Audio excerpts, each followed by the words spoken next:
Hi, everybody in the Up With People world and alumni world. I am Donna Reed, and I traveled with Up With People in 1976. And my guest today is Danielle Gentry. And I specifically wanted Danielle to come after having interviewed a WorldSmart student because Danielle has been in many facets of Up With People through the years. So, and then I had her put her maiden name in because I couldn't remember. So, Danielle, welcome. Thank you for Thank you joining. so much. It's great to be here. And you're in Colorado, right? I am. I live in Thornton, Colorado, not too far from where the Up With People headquarters is. So, Is Thornton where Bruce and Linda Early have their timeshare? I feel Mm. like I was up there. Anyway, not like I know all the Definitely. suburbs, but welcome. So Danielle, just briefly before I hit record, we talked a little bit about your journey. So tell everyone when you were first a student and then kind of the following years. Sure. So in 1993, I traveled with CASB as a student. We had a fantastic tour and spent some good time in the Midwest, and then went down to Mexico for 3 months and over to Sweden and Finland, and then back to New England. So just a great tour. Nice. I had such a fantastic experience. I stayed on the next year as an admissions rep for CASB again in B94. And then following that, I actually went into the office and worked for a stint in the office in the education department. So helping training new ed folks who are going on the road with folks, Mo South and Joanna Mackey and Nancy Narowski, folks who were there at that time, and was there for just under a year. And then I left and went and did a whole bunch of other things. I went back and got a master's degree. And then when After Up With People had closed, in 2000, of course, heartbroken like most folks. And then they were trying to get things started again. And they came up with this concept of the WorldSmart program. I was working in leadership development for a university and had an opportunity that I was approached to come back over and help work with implementing and starting the WorldSmart program. So I went back into the office and worked with the skeleton staff that sort of came back in to get things going there for a couple of years. And then as the transition happened again, I left again. And then most recently came back a couple of years ago to Site Direct, one of the Up With People junior programs as well. So working with the youth and just really staying connected to where the organization was heading and hoping for the best. And I've hosted lots and lots of students over the Sure you last have. several years at Yep. home too, which has been great. So were so you close. originally from Colorado? Is that where you are? Or I'm were you? not. I'm actually originally from Massachusetts. I thought you were East Coast. Okay. I Yeah. am. And I actually first saw the show when it came to the University of New Hampshire when I was an undergrad at university. And I was accepted when I was a sophomore, but deferred and went after I graduated from university. Okay. Okay. So from the old Up With People perspective, Yeah. were we still headquartered in Tucson? Did you come to Tucson for your staging, or had they just moved to Denver? Just moved to Denver. We were the first staging in 1993, July of 93, out of Okay. Denver, Colorado. So it was the first, and they had a big celebration to open the new headquarters in Broomfield with Yeah. a beautiful office and All all the of that. flags. Yeah. Yes, it was incredible. Mhm. Nice, nice. And what was the show? All the shows post me seem to have a name. I don't remember I think we were just the bicentennial tour. There was no name. Yeah, we were World in Motion. So we traveled Okay. with World in Motion, which was one of the first ones that actually was supposed to have like this real distinct storyline, right? It was like a television broadcast, and they went, broadcasting live from here and there, and each of the different components as the storyline that went through. There was a host and a hostess of the show that narrated as we went on these different adventures throughout the show. Interesting. Okay. I've been to so many reunions that I kind of know the 3 or 4 main songs that everybody sings at a reunion. Don't remember the rest. Well, always at reunion, we do It Up, which is the big dance one. World in Motion is the opening number. And then our finale song is What's Happening. So that was What's the one. happening to you is happening to me. Exactly. That's the one. Okay. Okay. Yeah. So, all right. So because I did costumes for a number of years, I'm always interested, and I forget to ask people this. I feel like we could have a whole article in Upbeat about costumes. What did you guys wear? What Oh were you my goodness. Well, they were not the height of fashion, right? So we had these rompers, like these dresses with these wide elastic belts, t-shirts, dresses, or these one-piece romper jumpsuits. And then the men had brown pants and like these rugby kind of style shirts or a button-down shirt. And they were all like earthy tones. So mine That's was what I was like thinking. The golds and olive burgundies and green. things. Mine Yeah. was like olive green with like a mauve colored t-shirt. Really lovely. And we even had show shoes, right? So we had like Yeah. these pumps or heels, show shoes, and the boys had like Oxford shoes and things too. So Yeah. um, yeah, I mean, I mean, again, at that time, we were issued a costume, right? And that's the one we Right. did try and trade them throughout the year. Like, oh, I'm bored of wearing my same one. Can I trade with somebody else who Oh, has that's something funny. interesting? Yeah, which is Yeah. fun. It's interesting to think about that because I don't think we did that. The big thing we would do is we would put like a square dance hoop underneath our polyester dress just to be weird on stage sometime, or whatever. Such But fun. did you also have an assembly costume, or did you, if you did an assembly or another show, did you wear the same things? No, so well, yes, we wore our regular costume, but there was, of course, all the specialty costumes for the different Right. components. And most times when we did, they called them JBLs at the time. Like if we'd go to a school or go to the mall and do a show or a small setup, it was usually in the specialty costumes because it was primarily and if you were a vocalist, I was a dancer mostly in the show. I mean, obviously Okay. everybody did everything like we Yeah. always do, but so all of the dancing staff wore the specialty costumes, whereas if you were a vocalist, you wore your standard, Show costume. yep, your regular show costume. Yeah. Yeah. So I don't know when they started the whole bring your own costume thing, but that's what my son had to do in 2013, which, by the way, this is a reunion year for you. Are you coming? Are you I coming? am, I was yes. going to say, because when I heard that it was a 3 year, so maybe I'll see you up in Phoenix. Yes. And Caleb has his 10 year, and they they brought their own, and then they were picked. They were told to bring whatever they were told to bring. And so it's amusing to me. Caleb is getting married this year. He'll be thrilled that I share this with everybody. And on the wedding website, he said, if you're from Up With People, and they called them ones, twos, threes, fours, and fives, depending on how dressy they were, Yes. bring these to wear, like the threes or the dress code. it cracked me up. So that world will understand how formal it is or not Yes, exactly. By those numbers. by those numbers, which, sometimes I feel like I should do that at my office. Like the Right. people, you're at the front desk, you should wear your ones or twos.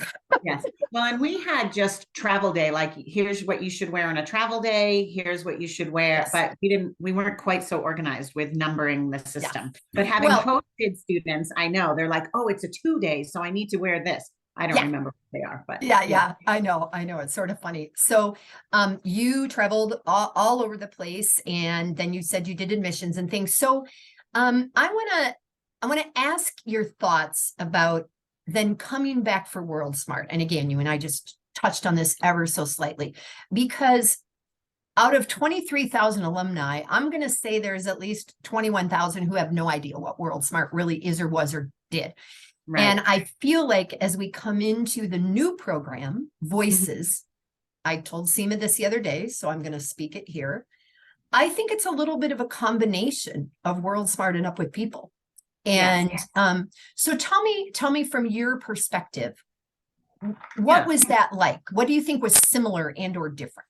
Yeah, I mean, I will say, even if you just go back, right, Up With People closed down in 2000 because there were some major financial structures and we couldn't sustain the organization the way that it was. Right. So when WorldSmart came out, it was really trying to have this business model that still held the essence of what was at the core, right? Like, what does Up With People believe in? What do students want to come and do? What are they getting from this experience? And what are they contributing to the world and the communities they visit on the back end? All of those same things were at the core of the plan of where it was coming.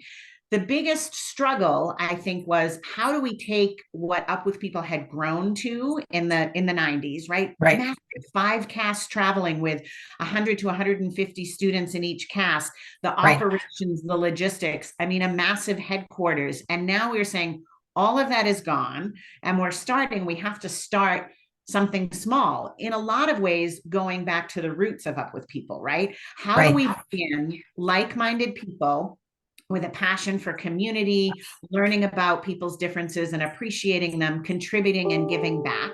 How do we do all of those things and be able to give an experience to a student that they're growing and learning, that they take away from it, and still hold true to Blanton Belk's vision and mission of what the organization started, what we all walk away from and say, this experience, whether you traveled in 72, 85, 93, we all walked away saying, this experience changed my life. And what it did, connecting you to people, the world, understanding all of those things, all of that was still the same, right? That was what WorldSmart was built on. The biggest challenge was rallying this group that had seen this, of alumni that had had this big successful piece, and having them understand that it could be different than what we all experienced and still hold the same core values, right? So those are the things that if you ask any of the students who traveled in those, and now they didn't call them cast, they called them, They called them crews, right? Crews, because they were trying to say, hey, let's keep the core components, but let's give it its own identity. It was a little bit back to, I think, like when Carolyn Lee talks about, hey, I taught a class or a course. It was trying to put some of that real hardcore academic educational component back in, hence WorldSmart, right?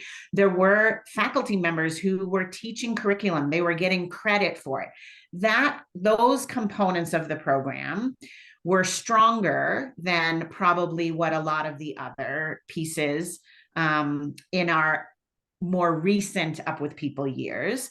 But some of the other pieces, the components of saying like culture and music and all of that, and the community piece, were also still part of WorldSmart, but the balance was different. Right. So for those crews on the road, they stayed longer in a community. They were building more partnerships and relationships there and digging deeper into what are the social challenges or problems in this community. How can we address it with what we're learning on an educational academic, so that when we come in, we're not a flash in the pan and then just moving on, that we're putting something in place. The hardest part, and probably what most alumni had the biggest challenge with, and still, right, when they say, is it the legacy of, did they sing the same songs, and did they bring back all of this stuff that we will all say was such a huge part, and it looked different. But for the WorldSmart students, and even alumni's kids who traveled during that time, the essence or the core was still there because the messaging was the same. The music and the big production was not part of it, really, for economic. Right. Oh yeah. We couldn't sustain that kind of a program. That wasn't the model. But what they did do was bring in those cultural components and music components, and the students still they knew about the legacy of the organization and where it had come from. It was really a huge effort in trying to get them to understand, hey, this is what came before you and why you get to have this experience. I just think there maybe could have been more time figuring out how to meld or mesh the two, so there was more consistency, but there was an urgency to get something out there, get it moved before it disappeared. And there were pieces that were like, it doesn't quite work for, again, our larger alumni population, who predominantly are the ones who are sponsoring and bringing the tours and saying, hey, I want my kids to go experience this. I think why it didn't last as long was for that, right? How can we take this and actually bring back more of what we miss, right? So it was a great learning experience. But those crews that traveled, those students, they don't feel as welcome always Uh-huh. That's into what our Silvana world. said. Yeah. Yeah. But I think if we could get a mass population of them to come back, it would shift the dialogue, Yeah. because those crews are meeting, having their own reunions all over the world, getting together. They have made the connections. They Yeah. have this global perspective. They have this sense of purpose of making the world better Yeah. by their day-to-day actions. They are, in essence, just like any other alumni from the rest of our programs. Yeah. And the only piece that's missing is they don't know all of the songs and the music. They have an appreciation for it. They Right. just don't know it, and they don't perform that. But what they bring across is the same messaging. So much of what you have just said is what I am hearing from the new program. Yep. Alumni who in our hearts have, this is my favorite song. This is what we did. And remember when this happened on stage. Right. And for me, when we did service was a high school, a prison, a mental hospital, which don't exist. Right. Like they did back in the 70s. Assembly is a nursing home. Right. It was bringing song, a message through song to those places. Right. It wasn't the same. And when Caleb traveled in 2013 and they spent a week in a place and they really did service. And I know that in this new program, that is going to be there. And interestingly, as I think about, future interviews here, some parent who traveled and up with people commented on Silvana's and said, Silvana's one of my daughter's best friends. They were in WorldSmart together. And exactly what you said. And I'm like, maybe there needs to be a conversation with 2 or 3 older alumni whose children traveled in WorldSmart, because anytime there's change, okay, I can say I like change all I want. I don't like change. Do I always jump out and embrace it? However, I am excited that a new program is going to exist, that yes, there will be components of the old piece, that in anything that's brand new, you maybe have failures and you fail forward and you learn and then you adjust, right? And that's what WorldSmart, frankly, didn't have the time to do, right? They didn't have the, how can we adjust and maybe, like you said, or better prep. So I'm super excited about what's going to happen. And I think that it is going to be, first of all, 12 weeks. Kids can do 12 weeks, sometimes easier in the year. There's way more options than there was in 1976, when I traveled, for what they can do. And yet I think that many of us have no idea what you just described. And it's important that people understand that. And then you said you did Up With People Junior, and on the call the other day, do you know Patty Barrows Stafford? Because of course, we were together. She was doing the site directing in Georgia. Right. So she traveled with me, and that was like her question. Are we still going to do Up With People Junior? Because she's got 1 million grandkids. Patty, if you listen to this, you have more grandkids than all of us. And do they have a future place, in this program? And what would they be like? What would that be like for them? And I think it's important for those of you with youngers than me, right, to be like, yeah, this could still be the same experience, for them that it was for me. So. And linking the two that I think is cool, if that music piece, here's the beauty, right? If Up With People Junior still feeds the legacy of the music, right? Because kids love that and they jump in.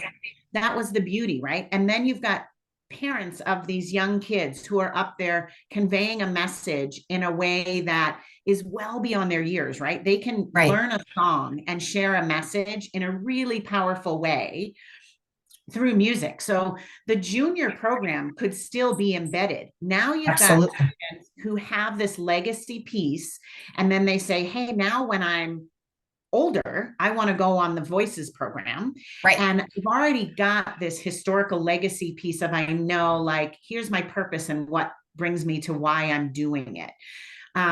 And I think that that has to be a huge piece of where Voices is going, like the legacy piece, understand who's come before you and now say, let's take it to the future. The key thing, again, that I think all alumni need to understand, the competition that Up With People has with whatever they are putting out now is so different than Right. the 90s, right? The international education market, the travel market, just the education market in Surfing. general. Like students are going and doing these things with organizations independently on their own. They're creating their own experiences because there's endless opportunities. Now, COVID had us all press pause on what those were, but there's even more, and folks are itching even more to get out there. Yeah, So I agree. I think the key is, how does this compete? And it has to, right? It has to stand up with a choice for students that they're going to say, I'm going to take this because it's going to catapult me to whatever I want to do next. Right. And I think that's going to be important in the model, and also in supporting it, saying, let's build a financially stable model that can sustain not 2 years or 5 years, but that can really grow with the possibility that it can be around for our kids and our grandkids and who else is next. I mean, let's face it, our alumni population is shrinking because we've had these chunks and gaps that we need to build it for the next generation. And it looks different. And the reunions will start taking a little bit different form, because instead of 500 alumni that traveled in a year, there's 80. Correct. And then the next 80, or the WorldSmart group, didn't do a show. So how do we take all of it and mix it together and keep the two organizations linked, understanding the base components and things like that. So, all right. So I want to go back to you. Did you go to Colorado for work and then wind up marrying and staying in Colorado, Danielle, or? Yes, that's exactly what happened. So I had finished my master's degree at Suffolk University in Boston. And I said, well, I'm going to apply for jobs here, but I've always had a love for Colorado. And I didn't really get to experience beyond Up With People, right? I was so busy and in that world that I thought, I'm going to look at opportunities there as well. And I actually came out and worked for Johnson & Wales University as the director of the Community Leadership Institute, and working with service learning programs and teaching courses there. Unfortunately, the college has closed this campus now, but that was, 21 years ago. So, but it was a great experience. And then, I've been in Colorado ever since. It's the longest. What do you do now for work? I see whiteboards behind you. Yes, well, I'm in transition actually right now. So I have done a whole variety of things, but my work is in learning and development and working with organizations, trying to make them better. My current role, I've been doing proposal writing and award writing for an organization. So lots of different things. But I also am looking at sort of what the next chapter will hold. So who knows? Nice. Well, I told I'm getting to the age where I could or should retire if I had money. And isn't that the way? Yeah.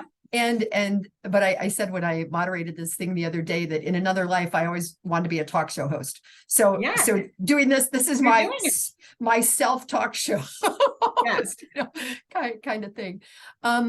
So some of the questions that Sheila Detloff and Mona, who helped me kind of just say, let's go do this. She said, you need to have a speed round and ask people like, where was their favorite place to go? So where did you love traveling, Danielle? And or where haven't you been that you'd like to go back to? Yes. So, well, Mexico holds a special place in my heart because of our tour. In fact, my cast has tagged on 4 extra days to our reunion on the front end, that we are flying into Phoenix and driving down to Mexico for 4 days together, so that we can sort of have some of that nostalgia of what we had. So that will always have a special place in my heart. But I was also a flight attendant for 5 years in my career, in between some of these other adventures. And one of my favorite other places in the world that I didn't go Up With People is New Zealand.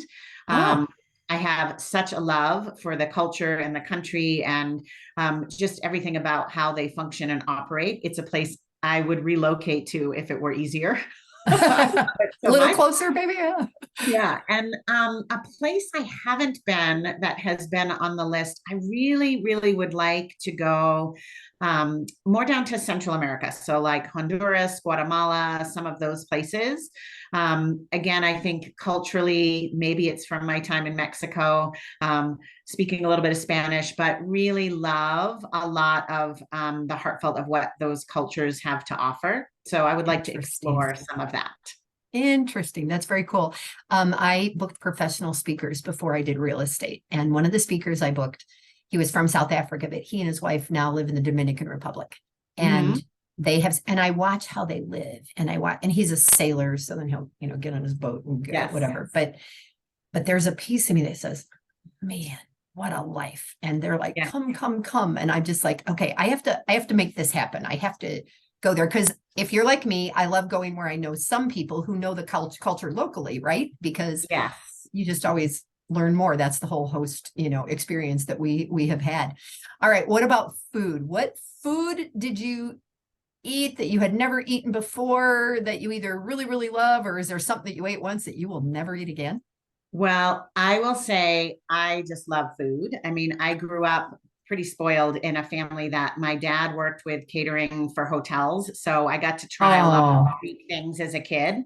Lobster is my all-time favorite thing to eat. If I had to eat only one thing for the rest of my life, it would be Maine lobster that's every day, awesome. every day. There is nothing that I wouldn't try. I would say for me, I'm adventurous that way. So But you would do like the crispy bugs and I things. would eat crispy bugs. Yep. Even like, and I've tried things like tripe and, all of Yeah, that. Um, a lot of them I don't say like, oh, I want to have that again. right. But I feel like you don't know until you try, right? Might be the most amazing thing. And I'm about experiences, right? You Yeah. only live once, it's adventure. And what a cool way to get to learn or experience something about the places that you go. So I traveled in Kenya Ah, when I was a flight attendant. I took a month and actually backpacked through Kenya and got to travel around on my own. And my big thing was like, probably not smart at the time. I'm amazed I didn't actually get any stomach issues from it all. But I would stop at like the roadside, whatever they were doing, and because I just was like, get I want like what's local. I don't want to go to the fancy tourist place. Like right. I want to experience what's here. That's what I loved most about even traveling with Up with People, was having a home cooked meal in somebody's family, Yeah. uh, and getting to try that. So I'm pretty adventurous with food. We um we were in Mexico City for 6 weeks and performed at the Arena Mexico. And at that time, there were all sorts of the pop-up places outside on the street. We Yeah. were all being told to watch the water, but like nobody was talking about the food. So Right.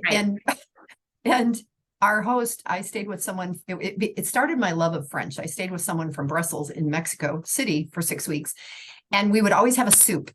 And we'd be trying to figure out what vegetable was in the soup, right? So you'd have a Yes. green soup. And so she would start taking French words and putting an O or an A on the end to figure out, is it the same word in Spanish? And what are Right. we eating tonight? And Right. stuff like that. There's an alumni that is one of the, I think he's a line host. I forget what his job is. Do you know Grant on Gretchen Axton? Do you know? Yes. Yeah. So I always told Grant, I would, if I was like on Naked and Afraid, I'd probably die the first day. But like, I just don't think I'd be doing. In fact, that there's a clear reason I haven't auditioned. And Yes. beyond that show. But in 2015, there was about 90 alumni that got together in Sweden for Midsummer. That some of the 84, Karin Nyquist and some of them hosted. And I am Swedish at a good chunk, and our family grew up, and the men were always eating the herring and the fish, and I never did. Yes. And I was like, and my cousins lived there too, and I was like, okay, I've got to try herring, and I ate like 3 helpings of it in different Yep. sauces. I thought, I am 60 years old, and this isn't so bad. Yeah. Well, it's all about preparation, right? If someone knows how to prepare it, and it Yeah. can be anything, can be a delicacy. I mean, if it's prepared properly, food is fun. Yeah. Interesting. Yeah. All right. So, do you have any, how old are your kids? You have 2 girls, is that I right? have 2 girls and a boy. So 2 girls and a boy. they How old? are 10, 12, and 14. The boy 10, is 12, and 14. So just prime for that up with people junior moving up kind of thing. Exactly. If you were going to talk to people locally, and I hope you do, about and are learning about the new Voices by Up with People, what might you share with that 15 or 16-year-old, up to 25-year-old, that would inspire them to consider this as an option for the future? I think the biggest thing is this: at that age, none of us know what we want to do or who we want to be. And I think one of the best ways, and this is probably why I traveled too, back in the day. I think if you can take an opportunity that exposes you to new ideas, new ways of thinking, and people who are different from you, it is the best way to figure out who you want to be. So Awesome. in that space of like, hey, get an exposure to this. And what a cool opportunity in a relatively short window of time that you're going to have exposure to all these kind of things that in your day-to-day backyard, in your community, you aren't going to connect with. And what the beauty of it is it opens the door to possibility. And so you say, hey, I don't know. You don't have to know at 15, Right. at 16, you don't have to know. But if you can create and start the conversation about possibilities, then it opens the door. Like the sky is truly the limit for these young kids, right? What's possible and what they are capable of. And it's just having those conversations. And the other piece I would tell them is, ask lots of questions, right? So in this process, be inquisitive and ask questions. And it's okay to be a little bit selfish about it, to say, ask those questions because you're trying to figure it out. Like, who do you want to be when you grow up? What adventure do you want to have in your life? And not just the adventure of the Voices program or WorldSmart or Up with People, but like, what do you want to experience? And being able to go into a program like Voices, or the previous programs, it offers so many different things, and you get to kind of customize what that experience looks like for you. What do you want? And don't you think what I don't know if it's Joharian window or whatever, is that you don't know what you don't know. Right. So if a girl from a town of 500 people settled by 9 German siblings, right, excuse me, only knew that. Right. So this opens you up to, you're like, oh, I didn't even know that was a thing or a possibility. And I think that about jobs nowadays, like with as people are choosing, or they tell me what they're studying in school, I'm like, holy moly, I didn't even know that was a thing. Right. So, and really it's about people, right? Anything that you're going to do. We like to say we're so tech savvy and we're moving into this tech world, but at the end of the day, the relationships and the people are what going to create your experience. Like you said, going somewhere where you already know somebody.